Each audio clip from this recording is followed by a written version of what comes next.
Selamat pagi Bu Sabrina, perkenalkan saya Henry Lau dengan NIM 0101190004 dan teman saya Rio Prasetyo dengan NIM 0101190037. Kami pada kesempatan kali ini akan mempresentasikan tentang chapter interview dan juga observation. Yang pertama adalah interview. Interview merupakan percakapan terarah antara dua individu atau lebih.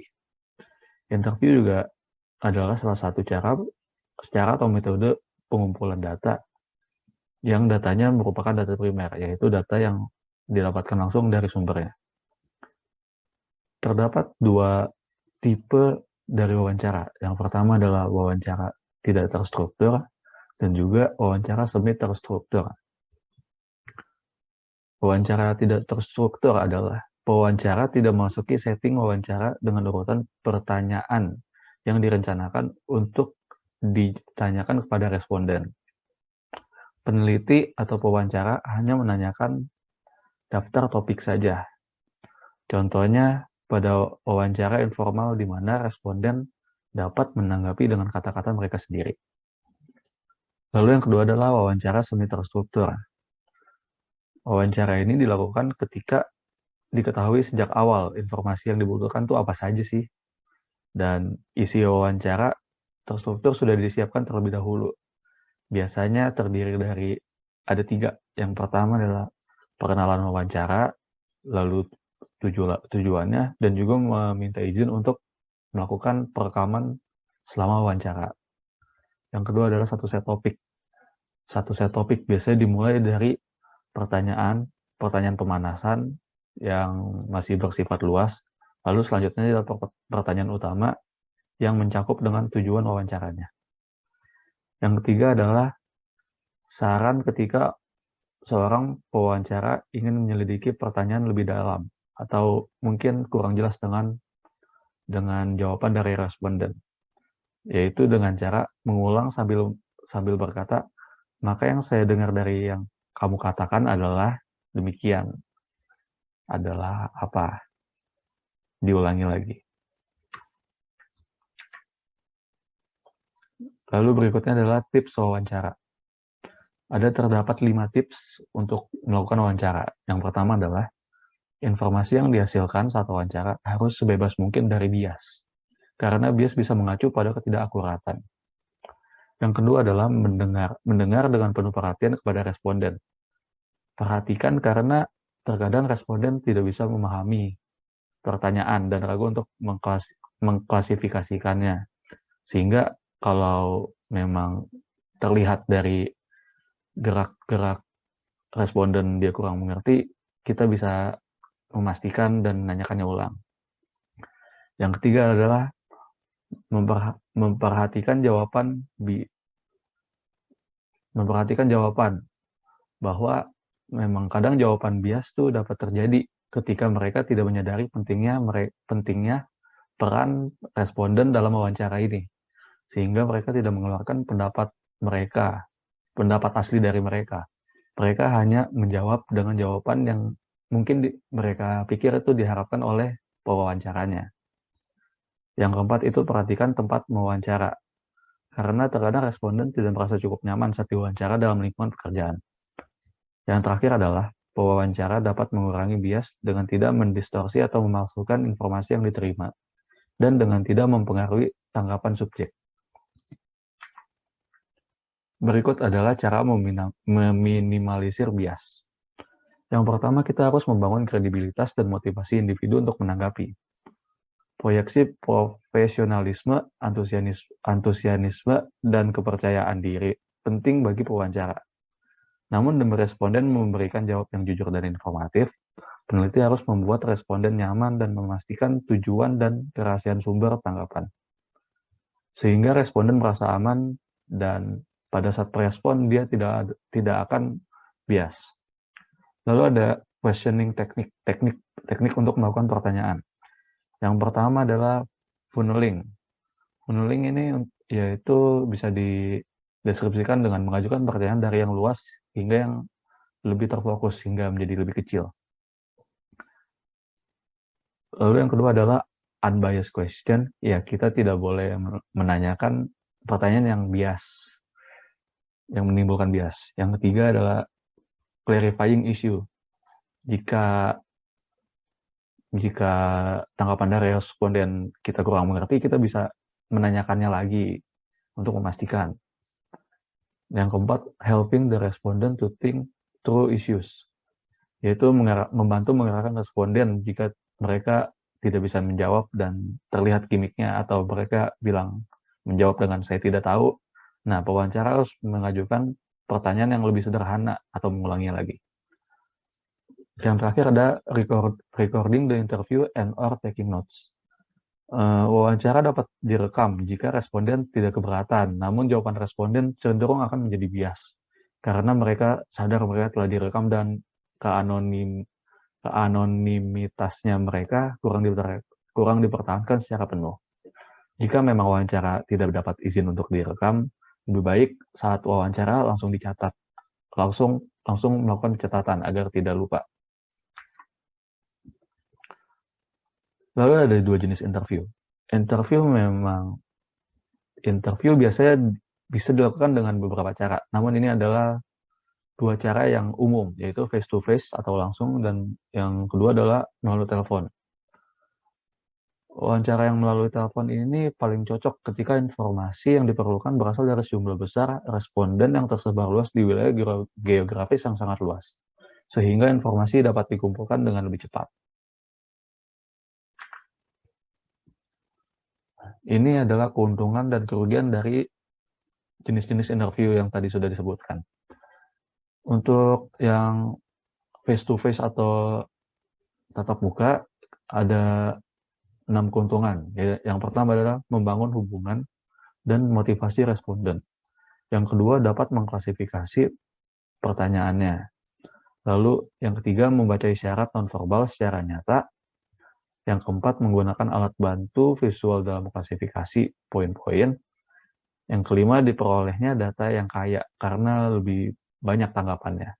Yang keenam itu CAPI dapat digunakan.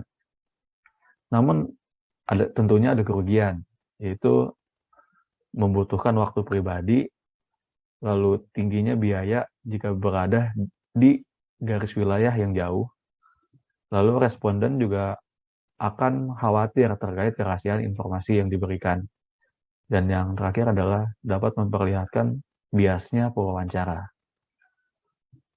Lalu dengan metode yang kedua, yaitu dengan telepon. Keuntungan dari melakukan wawancara dengan metode telepon adalah lebih murah dan cepat dibandingkan tatap muka. Lalu dapat mencapai wilayah dengan geografis manapun, karena kita tidak harus mendatangi tempatnya, hanya melalui telepon. Lalu anonimitas jauh lebih tinggi dari wawancara pribadi, karena dapat dirahasiakan. Yang keempat, dapat menggunakan metode CATI. Kemudian tentu ada kerugiannya juga. Yang pertama, kita tidak dapat membaca isyarat nonverbal. Jadi kita tidak tahu dia itu sebenarnya mengerti atau tidak. Yang kedua, responden dapat mengakhiri kapan saja. Ya kalau memang responden sudah bosan, mereka bisa saja mematikan teleponnya. Yang ketiga adalah wawancara harus dibuat secara singkat. Lalu ada Computer Assisted Interview atau CAI. CAI akan mempermudah wawancara untuk melakukan interview dengan responden. Pertanyaan interview akan melintas ke layar komputer pewawancara, dan ia langsung dapat memasukkan jawaban responden ke komputer. Lalu yang kedua adalah dapat mencegah pewawancara untuk mengajukan pertanyaan yang salah atau dalam urusan yang salah. Karena pertanyaan secara otomatis akan melintas ke layar responden sesuai dengan urutan. Hal ini juga dapat menghilangkan bias yang diinduksi oleh narasumber, sehingga sudah ada catatannya, dan dia tinggal melakukan pembicaraannya. Lalu terdapat dua tipe CAI, yaitu CATI dan CAPI. CATI adalah Computer Assisted Telephone Interviewing, di mana komputer memberikan pertanyaan dengan bantuan perangkat lunak dan responden memberikan jawabannya. Biasa CATI ini digunakan untuk dalam organisasi penelitian, karena berguna karena dengan menggunakan Cati ini, tanggapan terhadap survei dapat diperoleh dari orang di seluruh dunia. Komputer kemudian akan memilih nomor telepon, panggilan, dan menempatkan tanggapan pada file kemudian lalu dianalisis. Ini digunakan untuk yang metode telepon. Lalu CAPI. CAPI adalah Computer Assisted Personal Interview. Responden dapat menggunakan komputer mereka sendiri untuk menjalankan program setelah mereka menerima software dan masukkan tanggapan mereka sendiri, sehingga mengurangi kesalahan dalam perekaman. Kesimpulannya adalah dengan menggunakan CAI ini, wawancara dapat dilakukan dengan lebih efisien karena pengumpulan informasi yang lebih cepat dan akurat, serta analisis data yang lebih cepat dan mudah.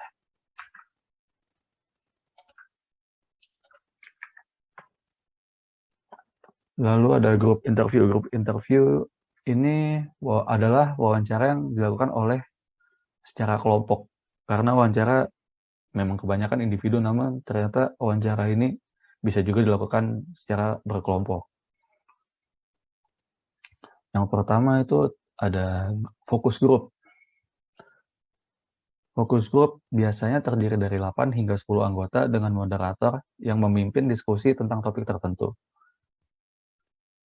Anggota umumnya dipilih berdasarkan keakraban mereka dengan topik di mana informasi dicari.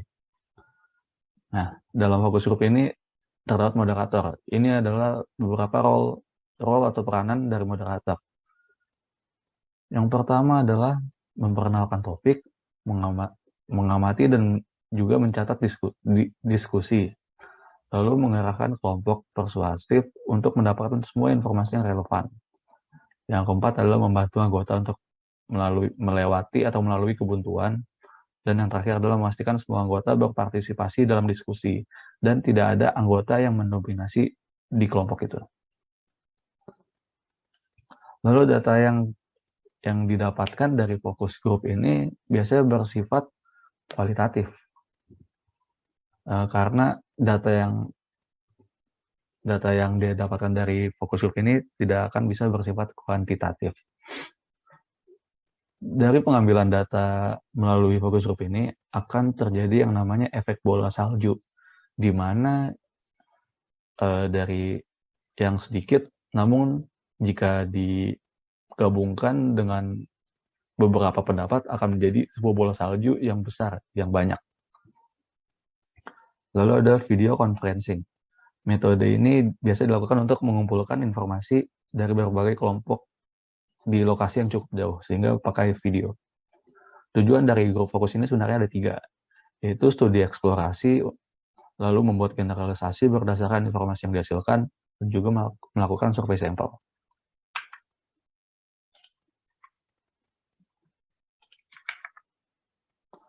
Nah, lalu tipe kedua dari grup interview ini adalah expert panel. Expert panel adalah sekelompok orang yang secara khusus dibentuk oleh peneliti untuk mendapatkan pengetahuan dan pendapat para ahli tentang masalah tertentu. Biasanya dari expert panel itu terdiri dari orang-orang yang memang sudah expert dalam bidangnya yang sesuai. Berikut adalah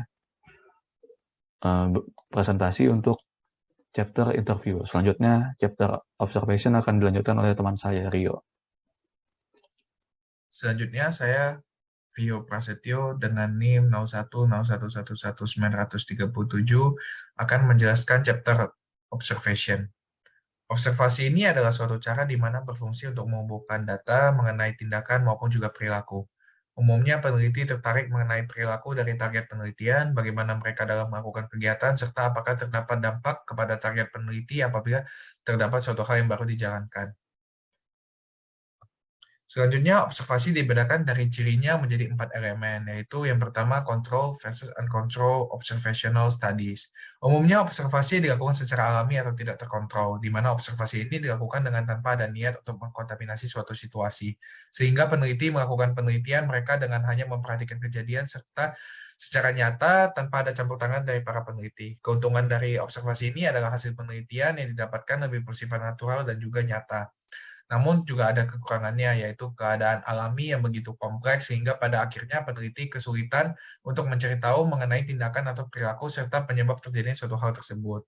Sedangkan observasi yang dilakukan secara terkontrol umumnya dilakukan pada suatu kondisi di mana telah diatur dengan hati-hati. Umumnya penelitian observasional lebih mengarah kepada observasi yang dilakukan secara terkontrol. Peneliti dapat menciptakan suatu keadaan di mana telah dirancang dalam arti rekayasa, dan berusaha untuk mendapatkan informasi mengenai apa yang akan terjadi saat target penelitian masuk pada keadaan tersebut. Kegiatan observasi yang terkontrol ini umumnya dilakukan pada lokasi yang telah ditentukan, misalnya adalah ruangan simulasi. Dan yang kedua adalah participant versus non-participant observation. Observasi ini juga dapat dilihat dari sudut pandang yang berbeda, yaitu observasi nihil peserta dan juga dengan observasi yang dengan ada pesertanya. Untuk observasi nihil peserta, penelitian akan dilakukan dengan tanpa adanya campur tangan dari peneliti terhadap suatu hal yang dilakukan oleh target penelitian. Peneliti ini umumnya biasanya dilakukan secara jarak jauh menggunakan lensa atau juga kamera. Sedangkan observasi dengan peserta adalah kegiatan observasi di mana peneliti terjun langsung dalam proses penelitian yang sedang dilakukan. Terdapat 3 tipe atau tingkat observasi peneliti sebagai berikut. Yang pertama adalah peneliti yang aktif, moderat, dan juga pasif. Untuk pasif adalah tingkat yang dilakukan oleh peneliti pada tahap ini tidak perlu sampai bergabung pada suatu keadaan atau organisasi. Sedangkan yang moderat itu, pada tingkatan ini peneliti juga belum masuk pada suatu keadaan, namun sudah mulai berinteraksi, walaupun dengan frekuensi yang belum banyak. Sedangkan yang aktif itu adalah tingkatan yang sudah masuk pada suatu keadaan atau organisasi dan berperan aktif sekaligus berusaha untuk melakukan penelitian. Yang ketiga adalah structured versus unstructured observational studies. Observasi yang terstruktur adalah dengan keadaan di mana peneliti telah menyiapkan kategori di mana di dalamnya berisikan fenomena yang siap untuk dipelajari. Umumnya observasi yang terstruktur ini memiliki sifat kuantitatif dikarenakan lebih mengacu kepada pertanyaan mengenai durasi dan juga frekuensi. Misal adalah di sebuah restoran Padang butuh berapa waktu untuk menyiapkan makanan hingga dihidang di atas meja. Sedangkan observasi yang tidak terstruktur ini adalah lebih mengacu kepada keadaan di mana penelitian condong lebih kepada sifat yang kualitatif. Hal ini dikarenakan peneliti mencatat keadaan yang telah terjadi saat melakukan penelitian dalam arti semua hal yang dilihat maka akan dicatat oleh para peneliti. Pada akhirnya, hasil yang didapatkan oleh peneliti adalah hipotesis tentatif di mana akan diuji pada penelitian deduktif. Dan yang keempat adalah conscious versus unconscious observation. Tipe observasi juga dapat terbagi dari pandangan yang lain, yaitu secara tersembunyi ataupun juga terbuka. Untuk yang tertutup, umumnya memiliki keunggulan yaitu mendapatkan hal yang alamiah dari target peneliti. Namun juga ada kekurangannya yaitu di mana dikarenakan dilakukan secara tersembunyi, maka hal yang dilakukan oleh target peneliti maka akan kurang reaktif. Permasalahan pelanggaran etika dan juga privasi merupakan juga hal yang harus sangat diperhatikan dalam melakukan observasi secara tersembunyi. Untuk observasi yang tidak tersembunyi, maka permasalahan privasi tidak menjadi hal yang utama. Dan tingkat reaktif yang lebih tinggi juga akan membawa pengaruh baik kepada hasil observasi yang akan didapatkan. Namun juga ada kekurangannya, yaitu keaslian dari perilaku target penelitian mungkin dapat terpengaruh atau sudah tidak alamiah lagi. Selanjutnya adalah 2 pendekatan yang penting untuk melakukan observasi. Yang pertama adalah participant observation. Observasi dilakukan oleh peneliti dengan cara mereka berpartisipasi dalam kehidupan sehari-hari sebuah kelompok atau organisasi yang ditelitinya. Observasi peserta ini merupakan gabungan dari proses pengamatan dan juga partisipasi. Maka dari itu kita juga harus bisa membedakan pengamatan murni dan juga partisipasi murni.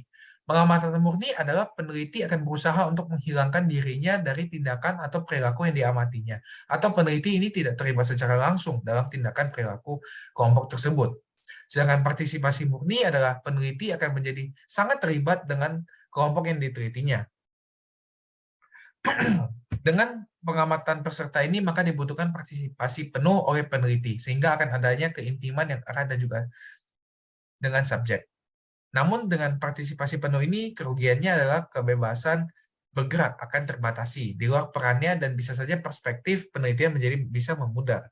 Dan pada saat melakukan observasi peserta ini, maka peneliti harus mengamati, merekam, dan pada tahap selanjutnya akan menganalisis perilaku, tindakan, interaksi, peristiwa, dan sejenisnya.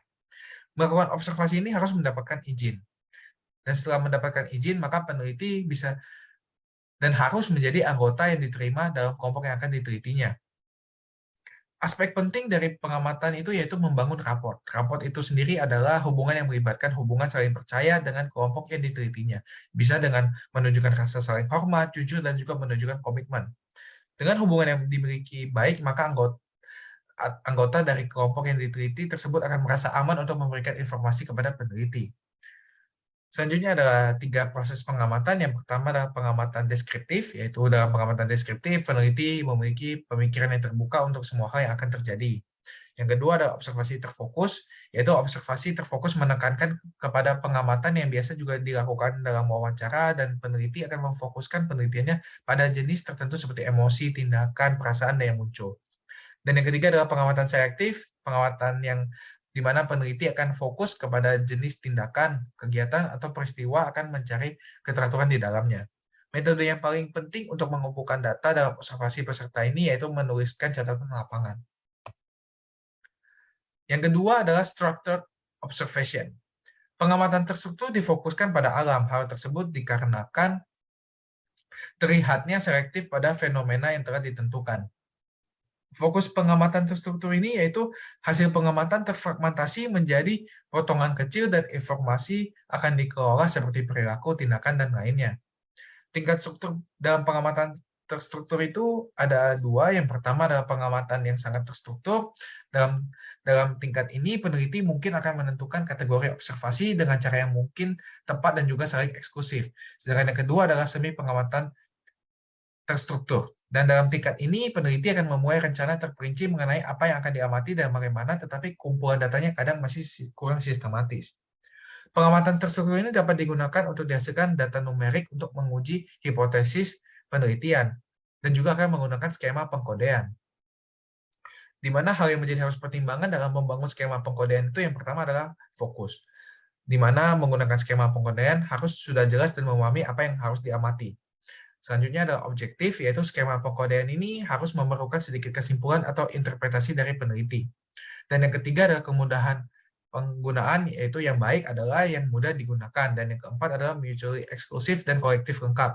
Kategori yang akan menjadi saling eksklusif ketika tidak adanya kategori yang saling tumpang tindih, dan skema pengkodean yang kolektif yaitu mencakup semua kemungkinan.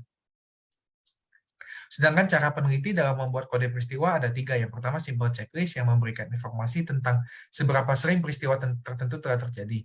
Dan yang kedua adalah sequence record untuk mengumpulkan informasi tentang seberapa sering suatu peristiwa terjadi dan tentang urutan kejadian terjadi. Dan yang ketiga adalah sequence record dengan skala waktu, yaitu menambahkan tingkat detail lebih lanjut dan menunjukkan interval waktu antara peristiwa. Simple checklist dan sequence record akan menjadi sangat berguna bagi peneliti yang melakukan observasi terstruktur. Dengan melakukan observasi terstruktur ini, maka peneliti mendapatkan informasi kuantitatif yang dapat digunakan untuk menguji hipotesis penelitian. Selanjutnya adalah keuntungan dan kerugian dalam melakukan observasi. Yang pertama adalah keuntungan, yaitu keuntungannya bersifat lebih terus terang dalam arti saat melakukan observasi, maka hasil penelitian dan akan didapatkan tanpa mengajukan pertanyaan serta tidak mendapatkan tanggapan verbal dari target penelitian. Selanjutnya, proses pengamatan atau observasi juga lebih mudah serta fleksibel untuk dilakukan. Selanjutnya, observasi cocok dilakukan jika penelitian mengarahkan target penelitian secara spesifik, dalam arti tentu ada beberapa pihak yang sulit diambil keterangannya, sehingga melakukan observasi akan lebih mudah jika dibandingkan dengan kuesioner. Sedangkan kelemahannya yaitu yang pertama, hasil harus dicatat oleh peneliti secara rinci dan tidak boleh tertinggal. Yang kedua, sejauh mana peneliti memperlihatkan segala sesuatunya. Dalam arti, jika peneliti tidak terlalu membawa pengaruh kepada keadaan penelitian, maka akan berpengaruh pada tingkat validitas dari hasil observasi. Dan yang ketiga adalah sulit untuk melakukan identifikasi terkait apakah hasil didapatkan dari observasi telah sesuai dengan keadaan nyata yang diambil oleh target peneliti. Dalam arti tidak ada kepastian yang bisa dipastikan oleh pihak peneliti saat melakukan observasi. Peneliti hanya bisa menilai dari luarnya saja. Sekian presentasi dari kelompok kami. Terima kasih.